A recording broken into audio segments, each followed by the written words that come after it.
American Beauty shows how regular American families see beauty and happiness in their lives. But behind all that, the movie also has one of the most interesting and surprising stories ever told in film history.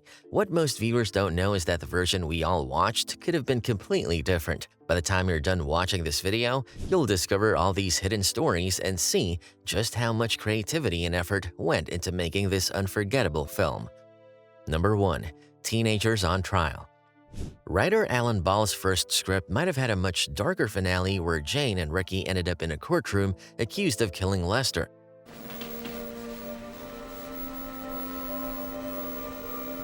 The teenagers were framed for the murder they didn't commit, and a videotape made them look guilty to everyone watching. This courtroom scene was actually filmed with actors in full costume and everything. During the editing process, it was said that director Sam Mendes and Ball both agreed the trial felt too bitter and it clashed with the heart of the story they wanted to tell. Number 2. American Beauty is actually a real rose. The title isn't just a clever metaphor because American Beauty is a well-known heritage rose breed that dates back to the 19th century.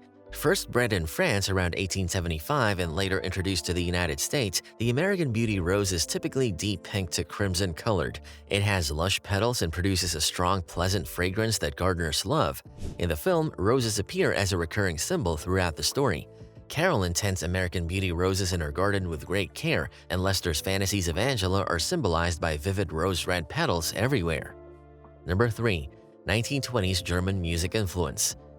The haunting score with its marimba sounds feels totally unique, but composer Thomas Newman drew inspiration from an older piece. The main theme was influenced by a composition called Gassenhauer by German composer Karl Orff, who also created Carmina Burana. Newman copied that vibe, creating music that sounds light and whimsical, yet tinged with unease. The resulting soundtrack earned Newman an Oscar nomination. Number 4. 20 directors.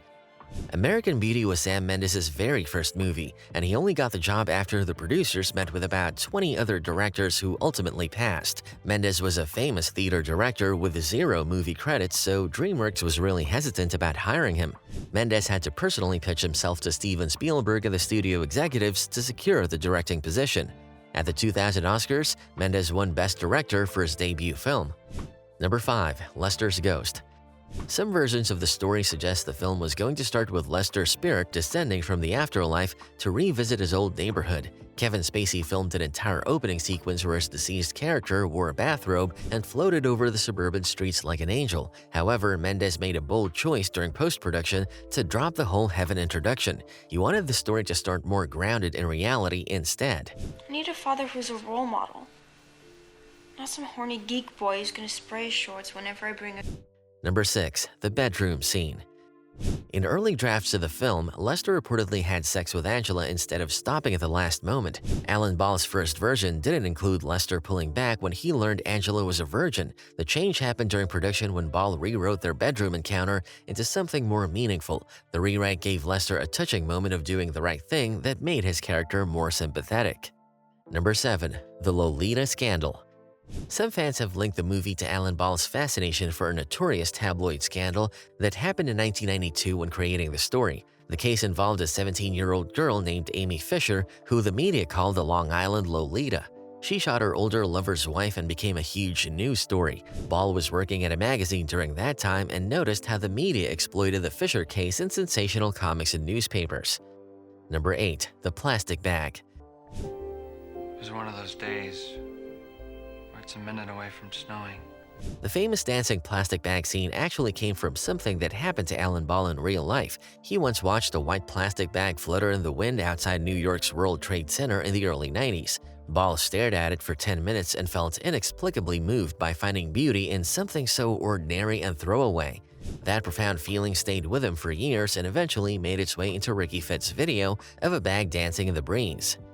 Number 9. Big Stars.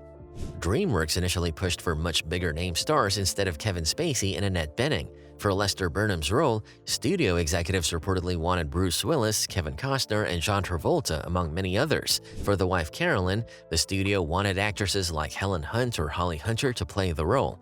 Mendes resisted all these choices. He secretly had Spacey and Bening in mind from the very start and courted them behind the studio's back. You know, saying hi to my monster.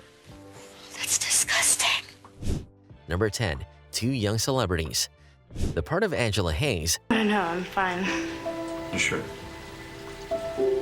was pursued by casting directors who were said to have approached some rising young actresses of the late 90s. Kirsten Dunst was offered Angela but may have turned it down because she felt uncomfortable with the provocative nature of the role. Dunst was only 16 years old and fresh off Interview with a Vampire at the time of casting. Sarah Michelle Gellar was also approached for the part, and she actually liked the script quite a bit. However, Gellar reportedly declined due to scheduling conflicts with her television series, Buffy the Vampire Slayer. Number 11. The Topless Scene. Thora Birch was only 16 to 17 years old during filming, which made her brief topless scene legally complicated.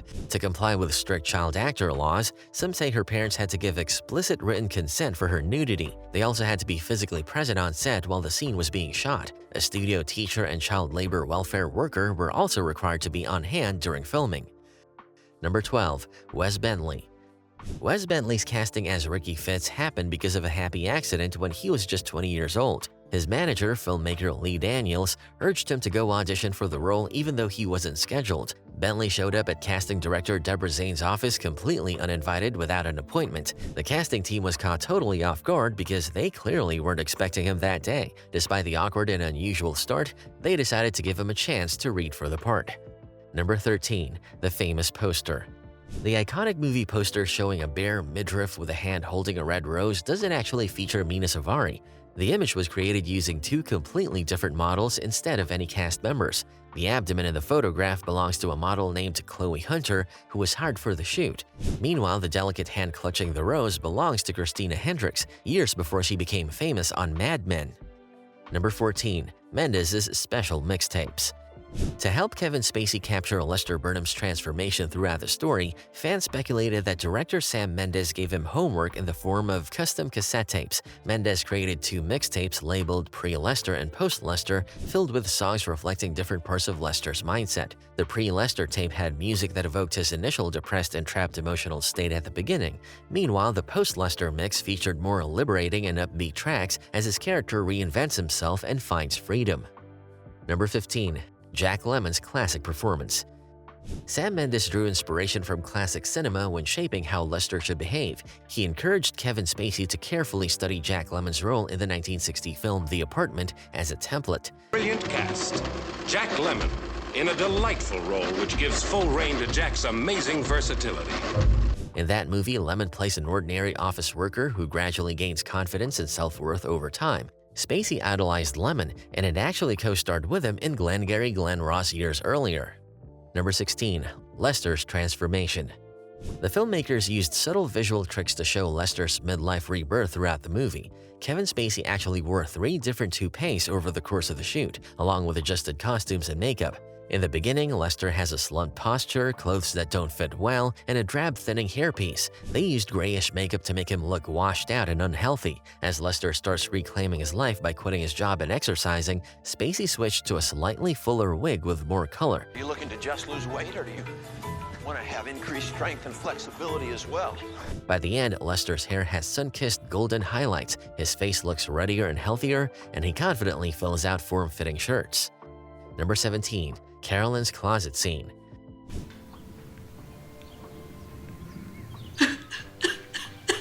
One of Annette Bening's most emotional moments when Carolyn breaks down was never written in the script. Benning completely improvised this touching beat while on set during filming. Number 18. Actors laughing during an affair scene. Driven to succeed is some sort of a character flaw. When Carolyn hooks up with a real estate rival Buddy Kane in a motel room, the actors had trouble keeping straight faces. Annette Bening revealed that she and Peter Gallagher were laughing so hard during their intimate scene that she thought she was gonna die from giggles. To help the actors focus better, the crew hung up a big sheet to hide themselves and give privacy. Number 19. A Lake of Roses. The dreamlike imagery of Angela naked in rose petals was originally envisioned on an even grander scale than what appeared in the movie. Sam Mendes storyboarded a peaceful shot of Mina Suvari floating on a literal pool of water completely filled with roses suspended above Lester. Cinematographer Conrad Hall attempted to achieve this effect by experimenting with a large water tank and special rigs. However, the concept proved impossible without extremely expensive equipment. They modified the idea by filming Suvari on a dry soundstage and creating the illusion of her floating among falling rose petals instead. Number 20. The Plastic Bag Attack. One quirky anecdote claims that after filming, actor Wes Bentley had his own strange plastic bag encounter after the movie came out. While at a friend's party in Melbourne, Australia, Bentley was chatting with a woman he liked when he suddenly became distracted. He didn't realize why until a wind-blown plastic bag drifted right behind him and wrapped itself around his face. This moment seemed straight out of Ricky's famous Beauty in the Wind scene from the movie.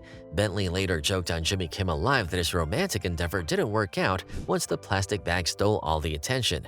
Which of these weird facts in this award-winning film did you enjoy learning about? Share your thoughts in the comments and subscribe if you want to discover more amazing stories about your favorite old movies.